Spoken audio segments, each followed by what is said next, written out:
So when you go introducing new policies and shit, you're going to be rejected by that group that wants to hang on to the old. Hi, RD. Welcome to the chat room. RD, who did a show last night out of his native Holland, was incredibly impressive, has a great radio voice. American ladies are going to love you if you talk more, RD. Yes, you're on time, my friend. You've missed very little. And soon you'll be able to call in. I have to get RD on Unseen. For those of you that didn't know, Unseen is a Skype alternative of sorts. And I want him on the show. He's as interesting as Apocalypse with a cooler accent. And I hope Apocalypse isn't intimidated by that, because he is, after all, the god of Spreaker. And if he does not bless your show fails. That's how that works. There's no getting around it. There's no gray area there. Apocalypse either blesses your show or curses it. If he curses it, it fails. If he blesses it, it succeeds. If he doesn't get to it, if he doesn't hear it, you might make it. You might make it if you slip under the Apoca God radar, and that's a possibility. I'm sorry, Apocalypse. He's offended. He may actually curse my show now. But that's okay, see, because I never expected my show to succeed. I never did. In fact, what I like to tell people is, if this were 20 years ago and I were 42 years old, I probably would be on the CB. Yeah, remember you used to get on the CB and chat with people? Yeah, it'd be my little form of socializing. So here, I've gone to a new platform, to iHeartRadio. My hundreds of listens are starting to climb more towards the thousands. This is very exciting to me. I'm getting a core following, which I love, because these are the people that matter to me. If I get, let's say a year from now, I've upgraded all my equipment, my show's doing really great, and I've got 100,000 weekly listeners, it's still going to be the core 5 or 10 guys or gals in there that I really care about. In fact, they will drive my show, because they were with me when nobody was. And I always remember people like that. You should too. If you get big, remember the people that helped you get big. Thank you. I've been forgiven. I appreciate that. I will not again question your interestingness, whatever the word for that is. Okay, so RD will be the queen of Spreaker because he's not afraid to take on a feminine persona. And Apocalypse can remain the god of Spreaker unchallenged. In fact, he will tell RD when to, for example, cook meatloaf for the god and the queen. God and the Queen, that sounds kind of weird, but okay, it's a book. It's a book waiting to be written. In fact, last night after RD's show, who has very interesting political views, and I believe that my European and Australian brothers and some of my Far Eastern friends are well advanced past America in social issues. I think it's because they have a long core history that we don't have. For some reason, Americans cut ourselves off at, say, the year 1650 or so. That's when our history started. And we shouldn't. We should simply step on the boat that brought us here and go back to where we were and learn from that, but we don't. It's like the world started when America started, when the first settlers got here in the 1500s or whatever.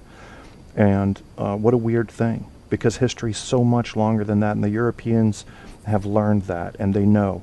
And they're more advanced than us, I think. On average, you always have your exceptions. And socially, with regard to racism, with regard to sexism, with regard to things like slavery, they just seem advanced to me. And I want my America to think socially more like most of my European brothers and sisters do. That's a truth. And if hopefully that's not a turn-off to you. I know a lot of Americans are, hey, it's red, white, and blue. They need to act like us. We don't need to act like them. No, I'm not so sure about that. However, RD did admit that he was jealous of some of the things Americans have that they don't have over there. So there is that. I think their education level is generally higher compared to the average American.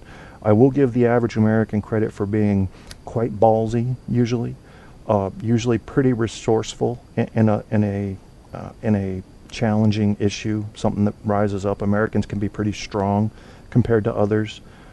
We are rather belligerent when necessary to protect our rights, and I appreciate that about Americans. I'm on that boat. I watched a video last night of a guy that went through an agriculture checkpoint into California. Okay? Agriculture checkpoint, they want to know what fruits you're bringing in and make sure you're not bringing invasive species. He said, sorry, I'm not talking to you. I do not consent to any searches or seizures. My Constitution and the amendments guarantee me that right as an American. And I don't believe coming into California from another U.S. state gives you the right to look at me and to look at my stuff.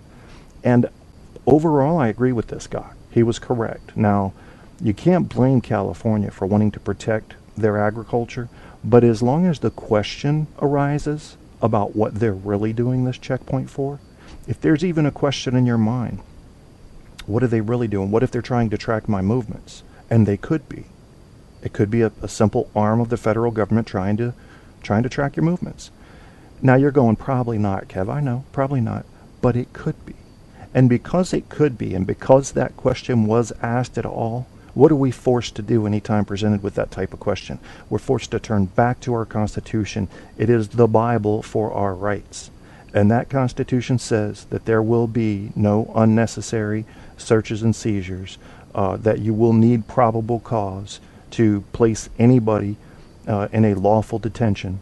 And if you don't have that, you need to leave them the fuck alone. Yeah, it uses different words, but that's what it says. I should have gone for Gawd as their first lady. Dutch flag is red, white, and blue as well, like another 100 flags. That's right. That's right. We tend to think we own red, white, and blue. We do not, my friends. But we did give it a special name. I will say in wars, we do tend to kick a little bit of ass, and that's a cool thing. I think we're about 11-1 on most major wars since our beginning. Not a bad record. Not a bad record. And some people say the one was debatable. I don't know about that. I don't know if I could agree with you on the definition of winning a war. But let's get back on topic here. We're talking about being open-minded. We're talking about the truth, the actual truth. All of you guys that are at least semi-educated past a post-secondary level know already that truth, the way it's commonly defined, is subjective. Each person has a truth in their mind, and most of them cannot prove another's truth wrong.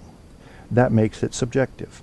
However, the way I define truth is a little bit different than that, because I wanted something rock hard, something concrete. And what I found to do that with is to say that truth is what a recording device, a very complex recording device, would have recorded over all of the universe's history, all of it. Now, we haven't found all the information on that recording device, obviously, but it's non-debatable. It doesn't draw any conclusions or assumptions. It simply says what happened. Every word written, every word spoken, every thought, every meteorite that hit the earth, every time space expanded or contracted throughout history, every time reality changed, dimensions were added or subtracted, everything was recorded. That is absolute truth to me. Now, we have to use information on that recording device, essentially, which will be, in our case, the equivalent of good sources, in order to draw our conclusions. But we don't. We don't. That's the absolute truth. It's what the recording device has recorded. It has made no overall opinions about the information that has been true. It simply has recorded it. All right? Another analogy that might capture this for you is what the court reporter puts in the report. That's the truth. That's what everybody said. Now you got to decide, of all the stuff that was submitted, of all the stuff that's in there, what's right or wrong and what it really means. Now, what we have, if we're going to use the court reporter analogy, is we have people, instead of using the court report, the transcripts, they're using the newspapers that are talking about the case and calling that the truth, and then drawing their conclusions from that. Don't do that. Don't do that, my friends. Make sure that you're going to the source, or you're going to reliable sources for information before you begin to even think about drawing your conclusions. This is a problem, and we're going to talk more about this problem. I hear a lot of hate against Obama. Listen, you might have your reasons for hating Obama. I think, God, if I had to put a number on it, this number's probably changed over time with me, but I'd say of the people that have I think the right word I want to use is visceral. Of the people that have a visceral hatred for Obama, I would say a good 35% of them are racist. Now you've got 65%. Why do they hate him? Well, got an article up here by NPR. Yeah, I'm surprising you with one. And they talk about this. They say race alone doesn't explain hatred of Obama, but it is part of the mix, and I'll agree with that. And I'm going to talk about a few other reasons why Obama is hated, typically. You may have your own reasons that don't even show up in this article. The reasons for hating someone can be as wide and varied as the reasons for loving someone. So we just need to keep that in mind. I'm going to go ahead and talk a little bit about this article. They say, yeah, it's not all race. Of course it's not. However, I think race is a huge part of it. I know too many racists in my personal life and in my past, just talking to them, just hearing the N-word jokes and all that, that can't stand him. And I know why. And then I know some people, even in my own family, who are not racist, but still hate him. And the reason they hate him is because they believe that he's somehow enabling a welfare state, that he's taking all the hard-earned money from the people that work hard and giving it to all the people that don't work hard.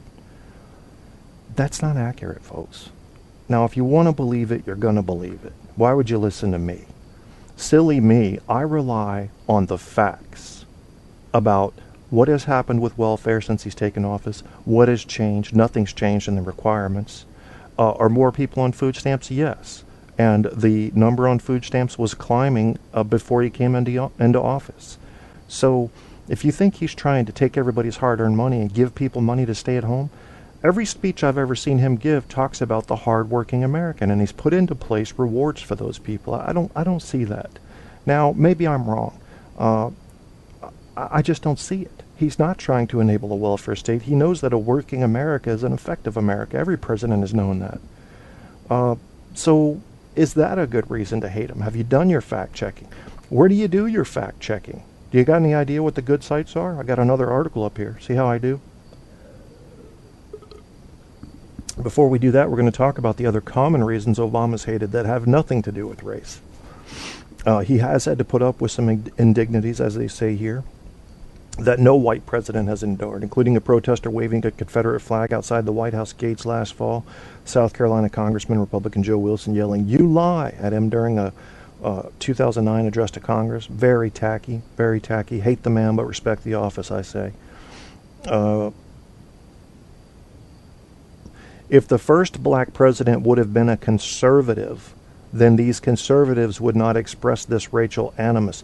This is what Smith says, who is a San Francisco State University political scientist who wrote a book about Obama, Kennedy, and the politics of ethnicity, agrees that the primary source of animus toward Obama is ideology rather than race. Now, we know, if you don't know, you're not culturally educated, that race is a big factor among many people. I know too many people who they just don't like black people. It's that simple. And they don't want a black person in the White House or a biracial person. And that's another problem. Some of them may not have so much of a problem with his race. They have more of a problem that his mother was white and his father was black. And they don't approve of that interracial relationship. I know people who are thinking that. And what they're saying is, I can't say that in this politically correct America. I can't say that. So let me go load up on some ammunition from some news source where I can really fire some shots at him. Some of it worthy shots, some of it he earned, some of it not so much. What's important about that is not him, it's you. It's you and not being honest about what you hate. Maybe we need to have more race discussions in this country. If you can't stand that his mother was white and his father was black, why don't you say it? You know? If 25 million people stand up against that, we're going to know where we are in this country regarding race. But no, a lot of hiding going on, a lot of hiding it, putting a mask on it. There's a perception that Obama's major achievement is a transfer from middle-income white people to low-income minorities. Now here's the rest of the stuff that Obama represents that people are hating, okay? He's not just an African American, but a man whose father was African and gave him the Muslim middle name of Hussein, another thing for non-cultured people to hate. Very narrow-minded people saying the name Hussein means anything. His mother was white, but on the countercultural left. Obama himself is the first urban president the country has seen for decades.